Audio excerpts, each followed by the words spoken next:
चाणक्य नीति अध्याय 3 श्लोक 1 से 21 तक का हिंदी अनुवाद। 1। इस दुनिया में ऐसा किसका घर है जिस पर कोई कलंक नहीं? वह कौन है जो रोग और दुख से मुक्त है? सदा सुख किसको रहता है? 2। मनुष्य के कुल की ख्याति उसके आचरण से होती है। मनुष्य के बोलचाल से उसके देश की ख्याति बढ़ती है। मान सम्मान उसके प्रेम को बढ़ाता है एवं उसके शरीर का गठन उसे भोजन से बढ़ता है। 3। लड़की का ब्याह अच्छे खानदान में करना चाहिए। पुत्र को अच्छी शिक्षा देनी चाहिए। शत्रु को आपत्ति और कष्टों में डालना चाहिए एवं मित्रों को धर्म कर्म में लगाना चाहिए। 4। एक दुर्जन और एक सर्प में यह अंतर है कि सांप तभी डंक मारेगा जब उसकी जान को खतरा हो, लेकिन दुर्जन पग पग पर हानि पहुंचाने की कोशिश करेगा। 5। राजा लोग अपने आसपास अच्छे कुल के लोगों को इसलिए रखते हैं क्योंकि ऐसे लोग ना आरंभ में, ना बीच में और ना ही अंत में साथ छोड़कर जाते हैं। 6। जब प्रलय का समय आता है तो समुद्र भी अपनी मर्यादा छोड़कर किनारों को छोड़ अथवा तोड़ जाते हैं, लेकिन सज्जन पुरुष प्रलय के समय भयंकर आपत्ति एवं विपत्ति में भी अपनी मर्यादा नहीं बदलते। 7। मूर्खों के साथ मित्रता नहीं रखनी चाहिए, उन्हें त्याग देना ही उचित है, क्योंकि प्रत्यक्ष रूप से वे 2 पैरों वाले पशु के समान हैं, जो अपने धारदार वचनों से वैसे ही हृदय को छलनी करता है जैसे अदृश्य कांटा शरीर में घुसकर छलनी करता है। 8। रूप और यौवन से संपन्न तथा कुलीन परिवार में जन्म लेने पर भी विद्याहीन पुरुष पलाश के फूल के समान है, जो सुंदर तो है लेकिन खुशबू रहित है। 9। कोयल की सुंदरता उसके गायन में है। एक स्त्री की सुंदरता उसके अपने परिवार के प्रति समर्पण में है। एक बदसूरत आदमी की सुंदरता उसके ज्ञान में है तथा एक तपस्वी की सुंदरता उसकी क्षमाशीलता में है। 10। कुल की रक्षा के लिए एक सदस्य का बलिदान दें, गांव की रक्षा के लिए एक कुल का बलिदान दें, देश की रक्षा के लिए एक गांव का बलिदान दें, आत्मा की रक्षा के लिए देश का बलिदान दें। 11।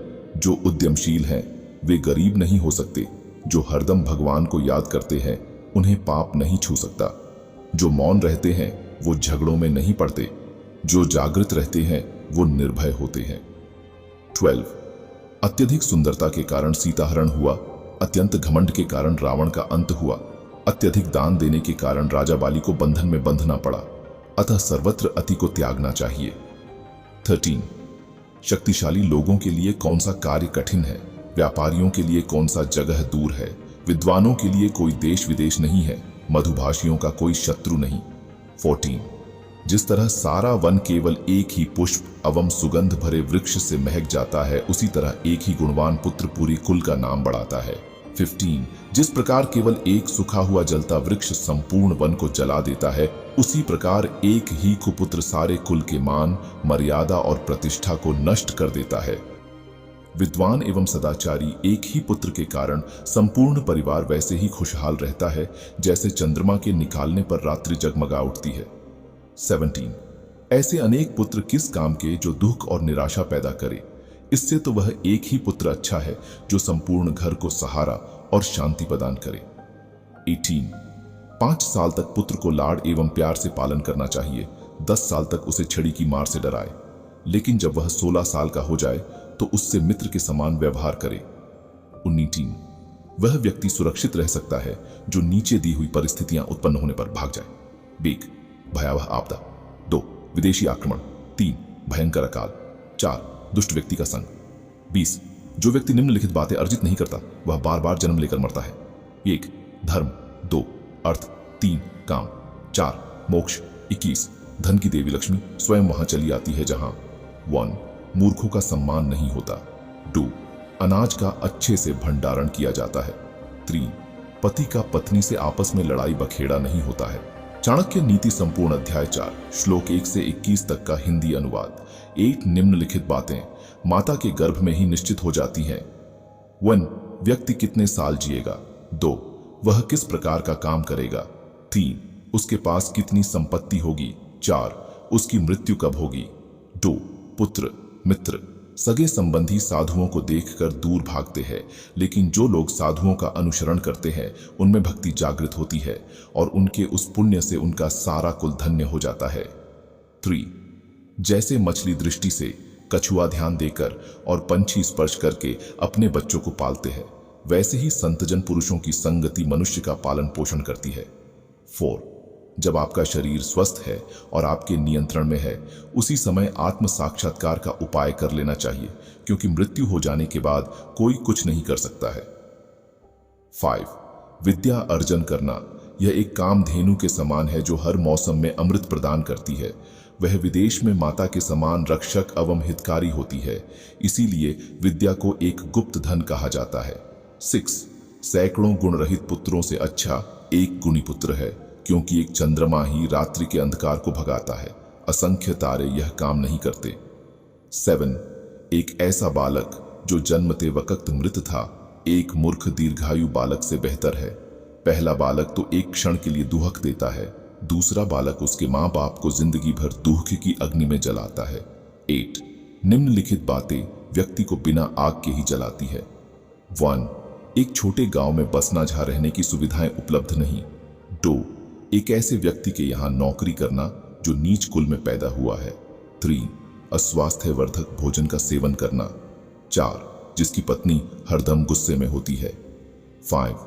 जिसको मूर्ख पुत्र है। 6. जिसकी पुत्री विधवा हो गई है। 9.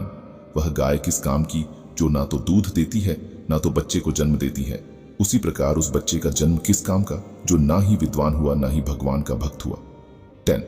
जब व्यक्ति जीवन के दुहक से झुलसता है, उसे निम्नलिखित ही सहारा देते हैं। 1. पुत्र और पुत्री। 2. पत्नी। 3. भगवान के भक्त। 11. यह बातें एक बार ही होनी चाहिए। 1. राजा का बोलना। 2. विद्वान व्यक्ति का बोलना। 3. लड़की का ब्याहना। 12. जब आप तप करते हैं तो अकेले करें, अभ्यास करते हैं तो दूसरे के साथ करें, गायन करते हैं तो 3 लोग करें, कृषि 4 लोग करें, युद्ध अनेक लोग मिलकर करें। 13. वही अच्छी पत्नी है जो शुचिपूर्ण है, पारंगत है, शुद्ध है, पति को प्रसन्न करने वाली है और सत्यवादी है। 14. जिस व्यक्ति के पुत्र नहीं है उसका घर उजाड़ है, जिसे कोई संबंधी नहीं है उसकी सभी दिशाएं उजाड़ है। मूर्ख व्यक्ति का हृदय उजाड़ है, निर्धन व्यक्ति का सब कुछ उजाड़ है। फर्ज जिस आध्यात्मिक सीख का आचरण नहीं किया जाता वह जहर है, जिसका पेट खराब है उसके लिए भोजन जहर है। निर्धन व्यक्ति के लिए लोगों का किसी सामाजिक या व्यक्तिगत कार्यक्रम में एकत्र होना जहर है। 16. जिस व्यक्ति के पास धर्म और दया नहीं है उसे दूर करो। जिस गुरु के पास आध्यात्मिक ज्ञान नहीं है उसे दूर करो। जिस पत्नी के चेहरे पर हरदम घृणा है उसे दूर करो। जिन रिश्तेदारों के पास प्रेम नहीं उन्हें दूर करो। 17. सतत भ्रमण करना व्यक्ति को बूढ़ा बना देता है। यदि घोड़े को हरदम बांध कर रखते हैं तो वह बूढ़ा हो जाता है। यदि स्त्री उसके पति के साथ प्रणय नहीं करती हो तो बूढ़ी हो जाती है। धूप में रखने से कपड़े पुराने हो जाते हैं। 18. इन बातों को बार बार गौर करें। सही समय, सही मित्र, सही ठिकाना, पैसे कमाने के सही साधन, पैसे खर्चा करने के सही तरीके आपके ऊर्जा स्रोत हैं। 19. जन्म देने वाला, यज्ञोपवीत कराने वाला गुरु, विद्या दान देने वाला अध्यापक, अन्न देने वाला और भय से मुक्त रखने वाला, यह 5 व्यक्ति पितर माने गए हैं। 20. राजा की पत्नी, गुरु की पत्नी, मित्र की पत्नी, पत्नी की माता अर्थात सास और जन्म देने वाली अपनी माता, ये 5 माताएं मानी गई हैं, अर्थात इनका सम्मान माता के समान करना चाहिए। न्याय करते समय भी इन संबंधों को मान की परिभाषा में ही स्वीकार किया जाता है। 21. द्विज अग्नि में भगवान देखते हैं। भक्तों के हृदय में परमात्मा का वास होता है। जो अल्पमति के लोग हैं वो मूर्ति में भगवान देखते हैं, लेकिन जो व्यापक दृष्टि रखने वाले लोग हैं वो यह जानते हैं कि भगवान सर्वव्यापी है। यह वीडियो आपको अच्छा लगा हो तो हमारे इस वीडियो को लाइक करें और अपने फीनमिली मेंबर और दोस्तों के साथ जरूर शेयर करिएगा। चाणक्य नीति के अलावा आपको हमारे चैनल पर श्रीमद् भगवद गीता के अलग अलग तरह की जीवन में उपयोगी विचारों के वीडियो मिल जाएगी, जिन्हें आप देखकर उनका लाभ विचारों को अपने जीवन में अपनाकर ले सकते हैं।